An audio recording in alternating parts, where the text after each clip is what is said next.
May you live in interesting times. A quote attributed to an ancient Chinese curse. We undoubtedly are living in interesting times. A disease of this magnitude hasn't been seen since 1918 with the Spanish flu, long before all the advances in technology and medicine we see today. While many diseases have ravaged through humanity to a much greater extent than the coronavirus has, the response to coronavirus is unprecedented. In the entire history of the United States, we've never seen a situation or crisis where Americans have been asked to change their everyday lives as much as we were experiencing during this quarantine. Even the Taliban have created a campaign to fight back against the coronavirus. The isolation of quarantine has left many of us feeling out of sorts. The stress of the virus and paying for food and rent, being stuck inside with your crazy family, or just not being able to see your friends and live your life normally has had obvious impacts on all the people in my life. I would like to focus on the impacts that quarantine and self-isolation can have on us individually and how that can play into the health of the nation. Being stuck inside for weeks now has put a lot of things in my life into perspective. Simple things like being able to go out to eat, go to the movies, and see friends are now things that I won't take for granted. I've been struggling with my mental health for years now, and being stuck at home has certainly put a strain on some of the progress that I've made over the past couple years. Without a strict schedule to adhere to and places that I need to be, I find it more and more difficult to pull myself together and get out of bed each morning.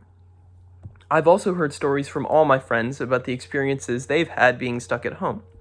Many of my friends have difficulties with their mental health that can be traced directly back to their families or the situations that they're stuck in while at home.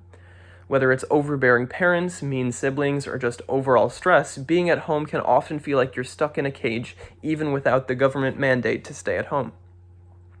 My friends have told me stories about fighting parents, newly alcoholic brothers, and even hallucinating demons in their kitchen. I've also noticed a dramatic increase in the overall drug use of the people in my life. Hobbies like baking, at-home yoga, and video games have been exploding to combat the boredom and insanity. As seen in my demonstration speech, I've decided to spend all my free time outside trying to start a garden. Spending time outside has really been helpful to me to maintain my mental health. Getting off the couch, being active, and breathing fresh air all help provide a reset for me, and I've noticed that most of the people in my life don't have hobbies like that. Spending all day inside on the couch is a recipe for declining mental and physical health. Outside of the obvious impacts on the economy, quarantine is having negative effects on all of our mental health, and that isn't as easily seen. Being a student and trying to be engaged in schoolwork has been much harder during quarantine.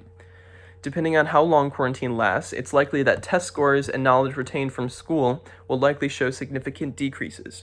Working from home can also mean less efficiency because of various distractions at home. Being stuck at home has had negative effects on myself and all the people in my life in terms of mental health. Lack of freedom, the feeling of losing control over your life, feeling lonely or trapped, less motivation, less efficiency, all obvious impacts of quarantine. While the impacts on the economy from coronavirus are obvious and widely discussed, the vast impacts on our collective mental health is something that needs to become a central part of the conversation happening today.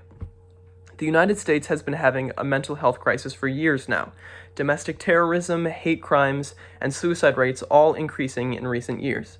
Without a proper transformation in U.S. politics, media, and culture, quarantine will only exacerbate the issues with mental health that we're all coming to terms with today.